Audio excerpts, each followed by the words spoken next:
In the pages of J.D. Salinger, as 18 character, Holden Caulfield had become the main ambassador. From his post-war generation, made relatable with his day-to-day vernacular. The similarity of his journey through adolescence and his greatest caliber may be granted to Shakespeare's Hamlet, a staple avatar of an indecision entangled man of heart. Each of them exemplify ideals which categorize them as dynamic anti-heroes. Woven between the threads of fire and grief, the story's question was sent a hand insanity ropes. Holden and Hamlet as the teens both adapt to emotional upheavals. But what separates them is the insight into the inner workings of the world and most of all the people. This knowledge only had been gained through intense suffering and a tragic pain at the hands of fate. That set in motion the calamity their emotional collapse became. Holden treads the path Hamlet paved, each envisioning the loved ones who passed away, causing the family members to rack their brain to ascertain if their attacks are sane. It's not the mere introduction of death, establishing him as anti-heroic, but the similar reactions still loaded. Misery when they could snap any moment, mortality and madness corroded at the center of the narrative. So when examining Holden, it's not that difficult to figure out why Hamlet was chosen. One could reasonably argue that Shakespeare's protagonist is the original tragic hero, whose composition then transformed into the standard Antihero. As in men, Hamlet and Holden are inundated with depression, narcissism, and family woes. All likewise their thoughts as torpedoes to reconcile the pieces of their shattered egos. It's intriguing the way both characters deal with decision-making elements, while Hamlet is afflicted by ways of hesitance and a lake of deadly sins. Holden's plain, degenerate language emphasis is a mechanism to cover up his inferiority and leave no trace of evidence. If Hamlet is an individual struck by feelings of interminable doubt at heart, then Holden is his more evolved counterpart, so fatigued by life he doesn't even try or really know how to start. Following in the inadequacy and regret that anger towards paternal figures was bound to spark, exhibiting human fallibility cast their reign of power arc in the tumbling house of cards. This imperative aspect of the psychological compositions lets readers perceive kinship and understanding toward the deeply aggrieved misfits, free from society's pre-imposed restrictions. Holden especially repulsed people and being nitpick, contributing to his intriguing and eccentric psychological makeup. He is a real cynic, immature jade of 17-year-old delinquent. Holden's internal struggle is an outsider with seemingly chained hands. Can be understood as a common coming-of-age conflict to reclaim ranks. After all, so many adolescents' predicaments revolve around the same dance. However, Caulfield is singular in his representation of teenage angst. Both writers ask their readers to avoid getting seduced, to worship a glorified hero instead as a ruse, because the richest protagonists from fictional or even documentary books aren't necessarily good. Holden's anti-hero impression is fueled by his naivete and worldliness level, which puts him at odds mentally with both himself and his no use when tempest ensues at the cost of dredging of truths. Grief and anxiety after death of a loved one invokes a lasting impact on the psyche. For this protagonist, a natural anti-hero, but through inner battles elapses a cycly, and as a result audiences grow to sympathize with him since the tragedy happened untimely. The fear of growing up for Holden served to defeat his adjutant and shattered his masculine ID. Holden, Gambit, illuminating 20th century's most famously fractured teenager through the lens of Hamlet. Holden Caulfield is perhaps the most famous brooding teenager in American literature. He establishes an archetype for adolescent rebellion and anguish while being every bit immature. Writer Emily Murphy discussed the myth and simple school of thinking, the way it connects to the bigger picture. A catcher in the right stating that it was influenced by the 1950s American exceptionalism and saw the figure a hiss and signal a shift in American critical thinking, not just as an instant wish to make children following Hitler's extinction. During 50s delirium in prison fiction, Holden evinced as an emblem for a villainous instinct since he existed within Hamlet's original template. Murphy explains the way Holden traits symbolizes generation's anxiety and desire to escape high society. Salinger's focus on rural plains such as lively arcane filled our hierarchy, places our guide could flee and convert hooligans into angels reliably. He's the model of a kid with the world at his fingertips, but his timidity to act keeps him infixed within the extent of his own limited emotional capacity, making him interesting. Holden is not a hero and even dismisses it as phony, but in moments of sincere innocence, whether it's thinking of Valley or talking with assist, his inherent humanity is unambiguous.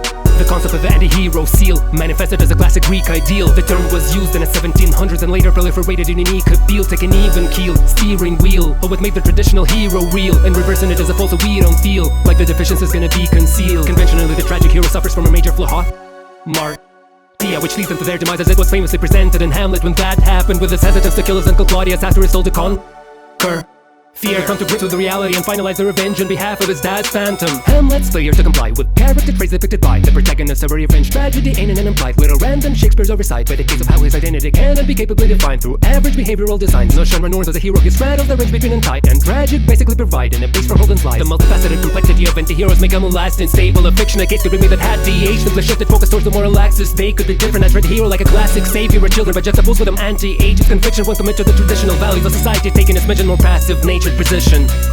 The antihero has become an entity with a unique intrepid journey beyond the limitations of the tragic one. Their flows don't always lead to a fatal duel, like being stabbed with a poison knife in the abdomen. But they never seem to fulfill their potentials, they usually need a version of a flashy end, leaving readers attached to them. Tragic heroes can gain insight and wisdom from the catastrophes, being lively villains. At the point of the tragedy lies in vision of the knowledge of things for their life decisions. Tragic and dread heroes falling quite conflicting. Camps of the antihero is rightly given the latitude to challenge this binary and conspire to make the new archetype convincing. For Hamlet, the players display a grief as one that roots and pretend. His root into vent is a performative act to hide his truest intent of butchering king. Claudius is if a blues-induced delusion broke him. This dichotomy between acting and reality drove Hamlet better later on in Lewis Holden. In the development of the misfit hero, writer Paul Levine's analyses don't forget that endurance challenges catcher when the right masterpiece through them a UFO swore lit from its audiences to foster a deeper understanding and form a full scope portrait. Moral awareness developed through Holden's desire to be a protector of hope for kid when weighed against other heroes of his epic growth in a battle. The author explicitly exhibits how Holden is baffled by the conflict between the info he was told as a rascal and the newfound enlightenment he got to know as an adult. Protect like Holden enamored audiences decades after Salinger's passing due to culture reprogramming angle. He slowly unraveled how much people have grown to be dazzled by him being so openly fragile. That of love he's buried in hindered his living, which wasn't fair to him. Holden as a smug American has been likened to everyone and everything, and when such comparison from his era in particular covered up by Sarah Chin in Huckleberry Finn, Mark Twain's recognized as one of the greatest ever to grace the papyrus, while Salinger's fame's outside his. These continuous associations still find legs indicating that giants like James Presley and the Beat Generation are writers permeated with vibrance and masculinity different from previous staples of vitals. Made avoided and straight from the true state in the news that in the 1950s the bad boy cliche was imbued in the mainstream and stood as a corollary and counterweight to the dude in the grey flannel suit. But Sarah Chin pointed blame and rebuked him for the selective emissions he didn't explain in his book. He failed to include the same concerns with boys as far back as 1890s by kids with the same attitude. He links the misogyny to the answer to the bad boy trope, representing the youth and amenable to discipline, and it's easy to relate that one scope to Holden as the New York condemnable. So Sarah Chin tosses me that was used in heretical and accuses his rebel of being too theoretical, cause it's unclear if his prejudice is fully intentional or his excuse is attainable to put in a pedestal. The ubiquity of the novel and liquid nature's model, Holden called it as a rebel heavyweight on a journey to self-discovery, wavering while begrudging and labeling his peers as fancy ramp as fake. Like a queen catcher captures the boyish voice of American liberalism at its efflorescent stage, representing rage of adolescents who wanna untether from tradition and quest for better days. Holden's demeanor may be typical form, but it's the trauma that developed his cynical form. Jim Johnson mentioned in a trend of modern fiction children as a leading figure in the story entered the norm, juxtaposing prior centuries innocence worn to a well-rounded and more objective symbol of scorn. And the literature maneuvered this philosophy to shed light on issues that grown that perspective didn't inform. Who do you think Jim Johnson used to elucidate his rationale? Huck Finn. When some critics pit him against each other, they see Holden as nothing. Since the Manhattanite has everything on a silver spoon, they Judge him. ignoring the skill it took Salinger to make the character Function unhinged. Even though these iconic adolescents are frequently viewed in parallel, Huck is more of a generic lead embedded between his belief, sense of duty, and himself. In contrast, Holden has no decency and wouldn't lose in his sleep, refuse a terror spill. He'd sooner move to Paris to leave from a wooden carousel. In his writing, Johnson also pens a key difference. Holden is ambiguous, mistrustful, and tentative. Huck has a solid blended direction and vigilance, while Holden wanders the city with nothing definitive. Huck survives because of his senescence and diligence. Holden is shattered because he's utterly sensitive, stressing the finishes and how one adolescent lived through less relative misery than the other one ended with. Holden calls him as not a Huck Finn wannabe, but there's a frustrated young man under sea, drowning in thoughts of deep existentialism. So the explanation for using his thumbs this thoroughly is to cover up his utterly fragile psychology and mold his milieu to run it comfortably. Thus his thuggery is a fun discovery to seem a more mature adult than summary. His rhetoric is slowly depleted to a remedial state as Holden becomes unable to speak beyond his egregious cliches. He vehemently feels to convey his speech to the world and even the face the realization deep in his face. He really hears that reaching his age, receding from being defeated in shame. When contrasted with linguistic, Holden isn't the sole position to utilize colloquialisms, is the sole precision into the whole depiction of the Calvin story of moral growth was written. Huck's tone is given an air of honor. Holden's missing soul, the prison of Caulfield's vocal prism, symbolizes a struggle to uphold the system and try to make sense of hypocritical global thinking. The similarities between Huck and Holden are well founded. But the characters are fighting different battles in separate worlds. Huck's journey is physical and the territory and catcher is mental and what it amounted. For Holden, language is the most proactive way to self-preserve. His cynicality stems from being unable to relate to the gawk and rebel, and subsequently being labeled a rotten apple. The feelings of isolation and trauma rattle citizens and let them betrayed in a toxic scramble. So Holden appealed as a voice of dissent to people annoyed that just can parade when there's lots to battle, and patience to not skedaddle. With the courage his candor gave the nation the balls to channel. The bitter team's beneficence to kids' pain stems from his brother's deciment and insane, compelling him to express contempt and disdain for the phony world that led and left him insane. He doesn't see the sense to bend to explain why he would never accept an American dream. Adulthood to a restless rebel is lame. He'd rather be eccentric than be the same. The era when the novel was written a afforded its success, its acceptability to moralistic then sordid strings that text more than ring and sex and pacifism regarding war begets protests. Generation of readers relate to his feelings of alienation for people who orbit in his steps. Calm, considering he's so rich, why is this guy always so morbidly upset? Emily Murphy presented the evidence that during 20th century for many Americans, adolescence enveloped in rest and unsettlement, that the states got stuck in the state of arrested development, trapped in the prepubescent teenager shell of a skeleton which then fed into dreaded can simply end with a reckoning. Common sense meant that everyone and the global leader may not return to be the same respected US again. Holden's recalcitrance isn't a typical encouragement to bluntly revolt and amass your fists,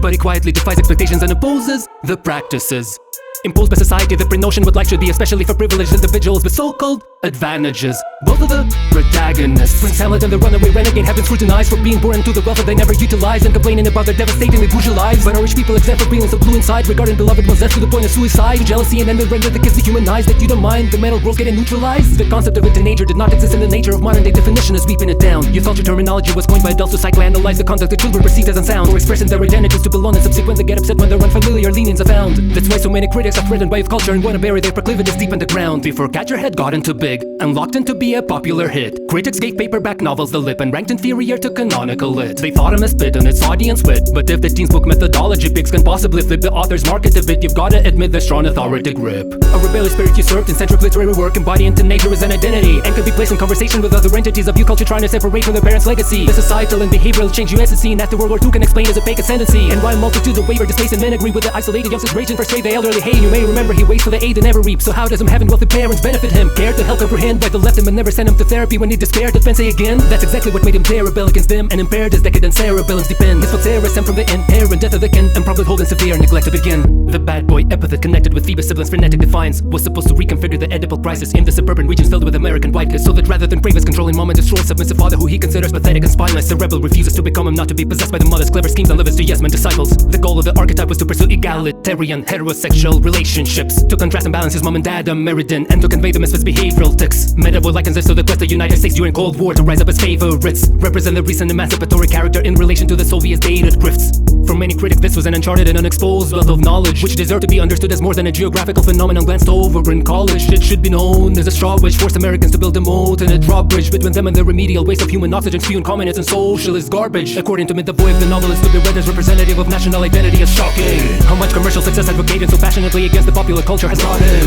Catcher symbiosis with the decade made Holden become America as the whole world was watching. A person with access to all resources but using his own actions is emotionally exhausted. The adolescent represented a compromise between labor and capital, where to draw the line between child and adult laborers the law decides, because this was forced to be thought about all the time. After all divide between the child and adult becoming occupied by the term adolescent only saw the light after the late 19th century and eventually let it get autonomized. Many critics of 50s literature believe that the war rushed youth into adulthood with naivety's door shut. They didn't unthinkingly accept ideals from before but shaped their own image, which made them seek to be more just. Catcher immortalizes these achievement endorsements of rebel identity with equal importance that contributed to 50s being deemed as a core crux in the decade Salinger's regal performance. Sarich and Murphy and the void harp on the similarities between Salinger's Holden and Samuel Langhorne Clemens's boy Huck Finn. These superficial observations are very easy to see, but the hoi polloi are wrong, because it's hard to argue that data salient resemblances with all the annoyed young men. Hamlet is the one king. Well, technically a prince had defeat and sins. Both are surrounded by death and grief it brings as the reaper wins. They use the misery as a weapon, beat and sense enemies and friends. Their relationships are severed deeply since the vestiges of normalcy fled to be the wind. Their identities begin to rend beneath the skin, while familial neglect is seeping in. Initially, Hamlet's personality presents itself as rigid and static. But as his loved ones pass away, the role of play starts to shift, because his sense of self is shaped by interactions with other people. It's problematic.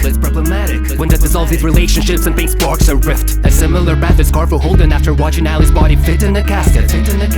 As it witnesses his familial bonds fall apart in bits. This dynamic is only hinted at enough for a peripheral image to mask it, but not a realistic picture of who they are as skins. If Holden is an unlikely nonconformist, it's in spite of his life with lots of fortune, but because he's disconnected from his family and friends, the boy's practically a time-forgotten orphan. In this world he finds imposters force and hypocrisy, and the entire mobs endorse them. If our team's an insurgent, he isn't really overt, because to him sex and getting high is not important. Paramount to the conjunction for his protest is paramount to the discussion. The book is a bad recount to his destruction, which is you are aware amounts to his dysfunction. Considering killing himself reminiscent of Prince unless hell doesn't require an ounce of introduction. Holden is swearing loud against corruption, capitalism at rest found in system function. The psychological alienation it feels, heightened by struggle to make any relationship real. Achieving accolades in school could elevate him for real, but it fails to appeal because it doesn't aid him to heal. Susan Misrucha concluded his a post-traumatical social radical in a piece that she would later reveal. His spirit is depicted through more than his rage as a shield, but his disdain for frivolity he hates to conceal. There are intriguing aspects to adulthood, sex, booze, and independence, but Holden deeply fancies integrity, innocence, authenticity, which are absent from the world, and it's only through facing his existent feelings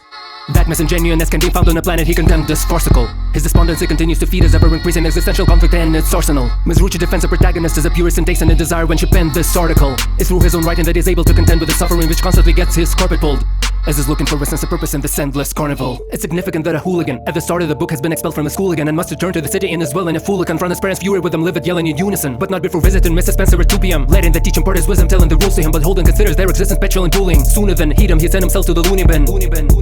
Through the grapevine, this conversation sets up a baseline for his dejectedly disengaged mind. It becomes evident that he ain't fine. His sense of humor everyone's fazed by is just a mask for the doubt his pain hides. Sympathy dwindle into the wayside is what our dissident is enraged by. Should a name ne'er recognize anti-heroes to be the products from a fragmented society which has been compromised as a result of war, different values, or cultural crisis of extended variety. Consequently, in light of these elements quietly converge in the 20th century, finally they got a sort of new hero template inspiring readers with the characters they resembled entirely. Anti-heroes completely disassembled. The structure was classified as a hero, as they lack prestige, finesse, and metal, but still remain captivating the people. Their most heroic feature is acceptance of failure, not gallivanting to please you. Hamlet and Holden teach you it's essential to persist in this valiant just to be you, rather than a psychological depiction of growing up. Catcher in the Rye, a fable about nationalistic contradictions not holding up. When the protagonist inadvertently plummets into a childhood bit from a hole he's dug, it's not a means to escape but a need to reevaluate, because at instant the globe is stuck. Cult to youth with bandanas, an invisible measure of guilt, and through its embodiment of nostalgia and repression it was found to be reflecting the wider cultural conduct shift in all of adolescents, cause they valued independence. Hassan article mentions Ellie's sibling is a complex figure worthy of respect, but this reality in question is a fallacy concession. He's a terrible model to put your faith in because he gives up to follow his intention as the novel's right progresses. Conflict acquiesces to the claim that he's mentally sick, as some profess it. Maybe he's tired of getting drilled and wants some respite. Not much can eliminate the tilt of grumpy skeptic. This integration of his mind is well documented, and the pages of Salinger's script become infected with the concept which is dissected through the prism of yet another depressed privileged prince, the unexpected.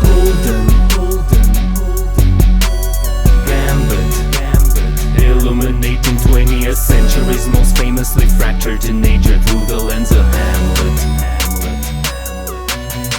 Holden, Gambit. Illuminating 20th century's most famously fractured teenager through the lens of Hamlet.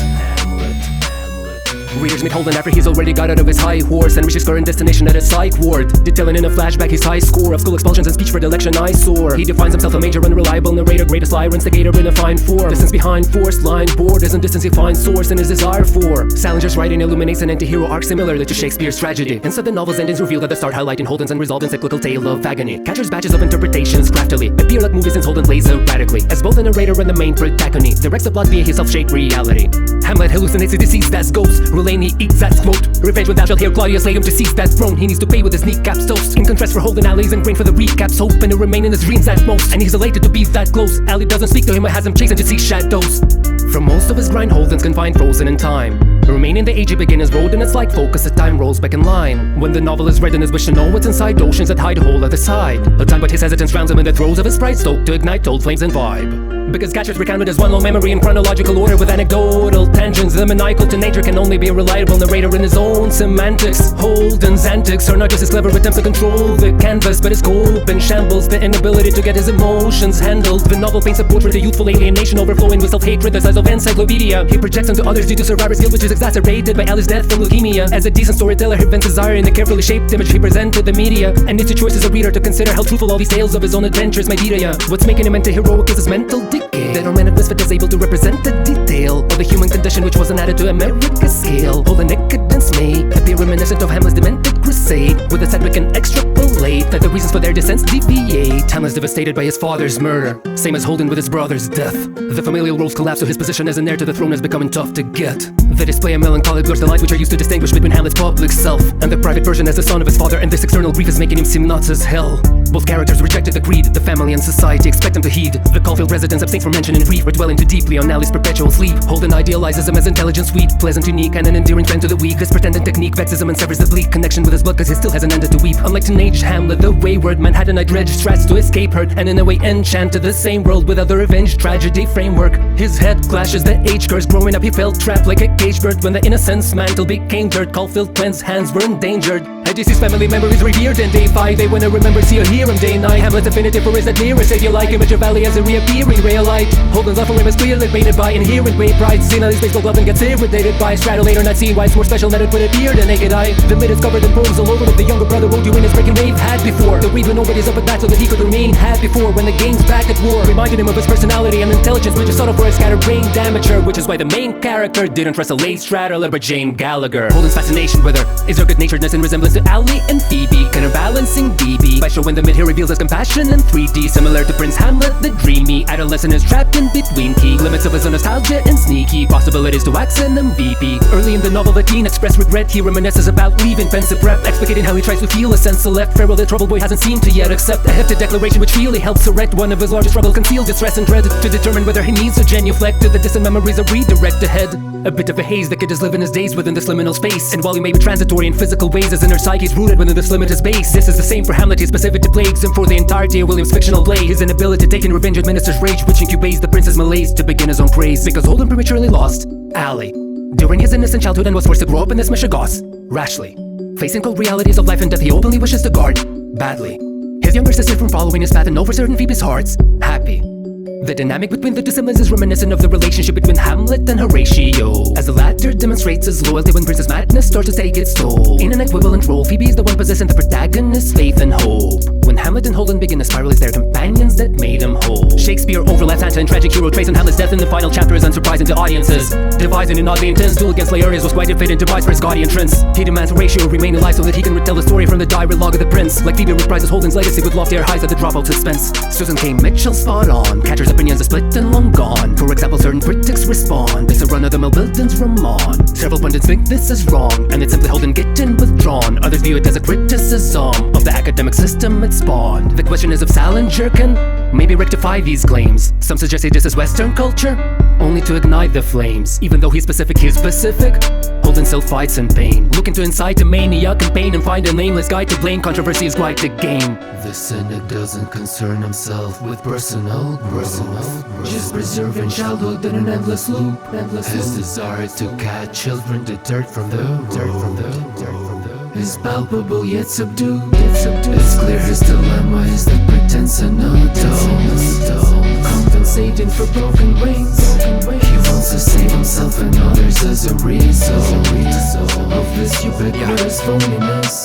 This fall to reach adult disability possesses an immeasurable deal of predictability, and is demonstrated through his dreams of invisibility and disappearance into interfering chains, falling into deep abyss of infinity while frenetically crossing the street, going out. The sibling literally wishes to be seen as the epitome of Holden's insecurities and fear of change. He appreciates static imagery of the exhibits at a museum of natural history, that everything inside it is keeping the same consistency. You'll be only what different than your years of age. It idealizes the simplicity of being naked, inquires each aspiring in mystery before illusions broken with grief, anxiety, misery, and agony develop in the tears of rage. Existing in the nucleus of both of the respective universes, and the notion of the sorrow as a spectacle of curses connects the two besmirchers. For both protagonists, being nostalgic for once forsaken childhood is an event that links them further, but the greatest crossover between them is their emotional responses to death and even murder. The stressful mother-son bond is severed when Gertrude doesn't care her beloved ones gone. Their marriage out of the true colors after she done. Her own kid cold and brazy and left him to rot in the front lawn. The classic scholarly philosophies regarding Hamlet's thoughts of sex directed at his mom suggest it's obvious he's envious of Claudius because his uncle accomplished Prince's subconscious wish to get his father next and with his mother before an audience. The discomfort with not mourning her husband's loss because all of this politics. Hamlet's considering killing himself in his distinguished to be or not to be soliloquy, depicting the psyche of his speech is the only time when we see his honesty and litany. He's not feigning madness but finds himself buried underneath the cosmic sea of misery. Parallels between Hamlet's death and Holden's fear of being acknowledged, meet, and symmetry.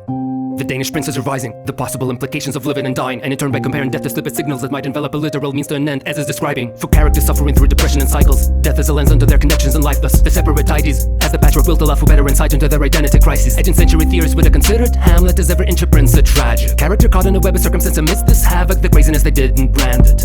In contrast, 19th century thinkers had it up to here with a schizo habit, diagnosing him as insane because he mimicked madness with anyone has interacted. The literary device is evident in the play like metaphor and irony aid in a meta performance of grief which Hamlet puts on for his loved ones, and you can say Holden gets to implore a similar tactic marinating in his melancholy as his mental retrogressions enormous, much like Hamlet is his indecision which impedes him from cutting his head off before us. to be and not to be is singular in nature for multitudes of reasons. The speech embodies retreat from falsity to ponder and all the doom of Jesus. Prior to it, he only was pursued by demons, always his relatives cutting through his weakness. But then the focus shifts to screwed up keenness for his own self to interview the reapers. Zidane rationalizes suicide as a way to quell his own anxiety inside from not being able to unbridle his own life as a witness as the ravage those around him. For the New Yorker, likewise, primary ties more dramatically due to demise before his eyes, to the point everyone's too disguised to recognize them. People find this behavior so confounding. The famous trait of indecisiveness divides Holden and Hamlet's metal and finds them paralyzed as they are unable to reliably decide what to do about the life and death finality.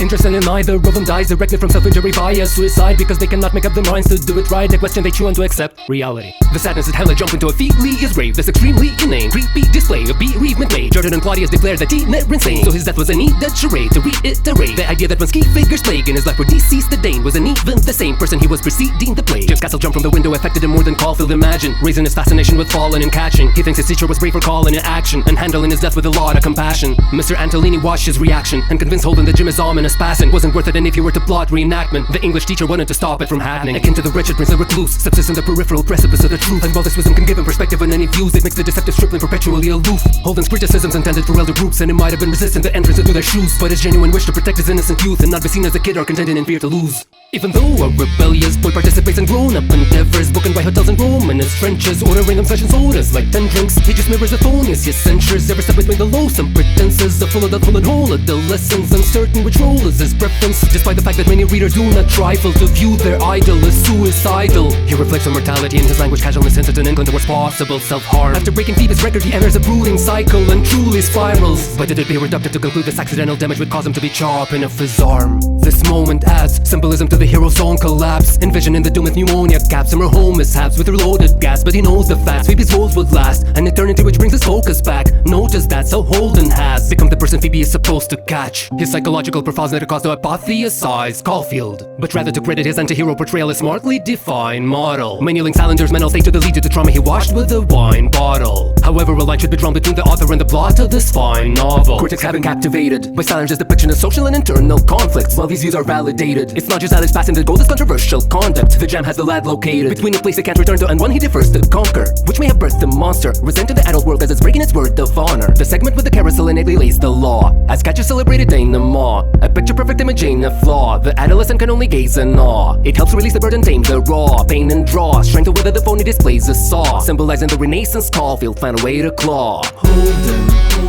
begins and ends a novel in the same mental space, but the rationale detailing it may just be teenagerly rages too basic to say. The cyclicality of his hatred and place permeates every trace of his wayfaring days and becomes an inescapable cage with unbreakable chains while he struggles to take him away. Yes, so heroic account doesn't agree the leader is willing to let his sister fall off the carousel ride, but really he lovingly watches a cheering delight, witnessing a healthy childhood bond without fear in her eyes. Many scholars appear criticized the scene, and Yasuhiro noted some reading columns on they recognize that its ambiguity is a blur in the binary opposition. Salinger's novel sought to compare and revise the recurring motif of catching Ill as the hunter when the prey designed to happen. Word in the street is that the antihero could be portrayed in either fashion. His virtuous dream of shepherding kids from the cliff showcases binary traction of life and death, in which life is preferable to death, and he saves his life from crashing.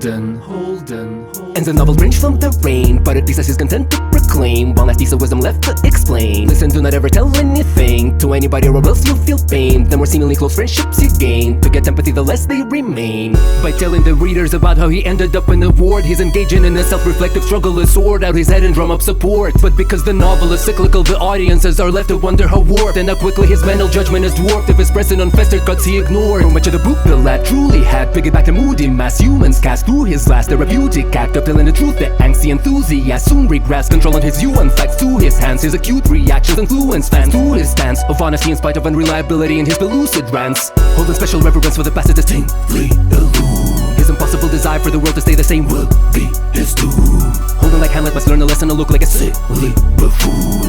Failure to let go of youthful trap you in the past and unseal the wound. Gambit, illuminating 20th century's most famously fractured teenager through the lens of Hamlet.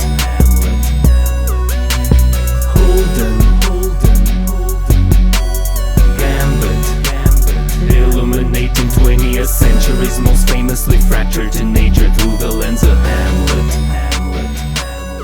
The origin origin of the antihero arguably begins with Hamlet, where the bard's philosophy about the deepest intricacies of the human psyche is expanded. Simply put, without this character to pave the way, you wouldn't see the same disenchantment in Finn's and Holden's wicked antics. Would they even be considered classics? We will never get explicit answers. The comparison between Holden and Huck isn't one to totally duck. Finn is notably stuck, and others revolts with his blood by bespattering his nose in the mud. The pens drop out hopes to uncuff social setup, opening up new roads for the just, to delineate his protagonist's moral growth from a thug, while Holden don't give a hook. But cross-examining the Dane, the New Yorker has a bigger claim. Both are opposites but under each protagonist's insane marbles lies a tragic teen in pain. Both these characters live up to the anti-hero name, hold they are in that of villain name.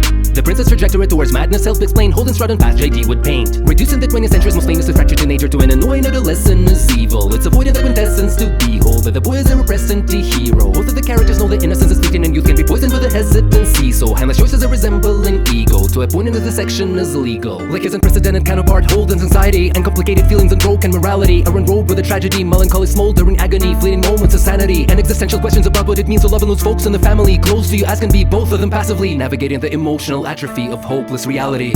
If you identify these anti-heroes as tragic heroes, you mischaracterize them, and Holden being up there with the finest of his archetype is barely surprising. Buried inside him, his wit and humor ensnared and enlightened readers over many eras. The timing made him capture adolescent spirit everywhere which defined them. He's contradictory, clever, self-effacing, endearing, naive, rebellious, and heartbreaking. Smart for his own age, heart in a cold place. His journey no one has ever replicated, for better or for worse, placing a recursive protagonist singular in his literary replacement. There are millions of fictional heroes, but none of them could ever be the deceptive misfit's fair replacement.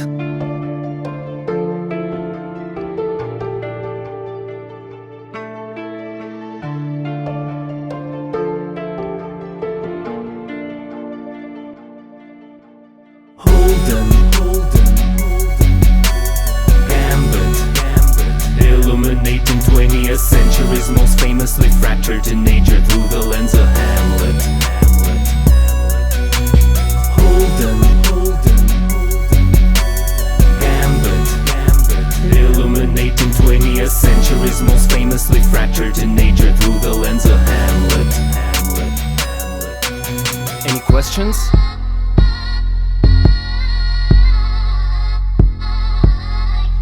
Anyone?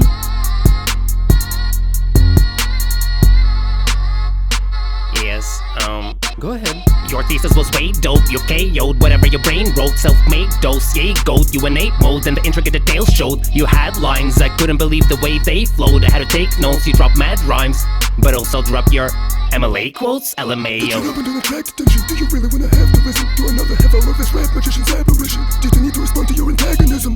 Everything was clear profound, it was amazing. Dive in a data mind, your creative mind. Appreciate your time, we can wrap it up. Hey, that's fine. Hate till I may say what I say. Praise me or shame me today, blame me. I ain't able to make a Malay make sense in a paper that's great in a way data would say. Basic and plain to convey age to the name. Alienated and grace stays in the same pain and betrayal, dismay, frail mental state. Taking citations away ain't a mistake. Hate till you may, it's okay, say what you say. Greatest creation was made capable and naysayers are wasting the face.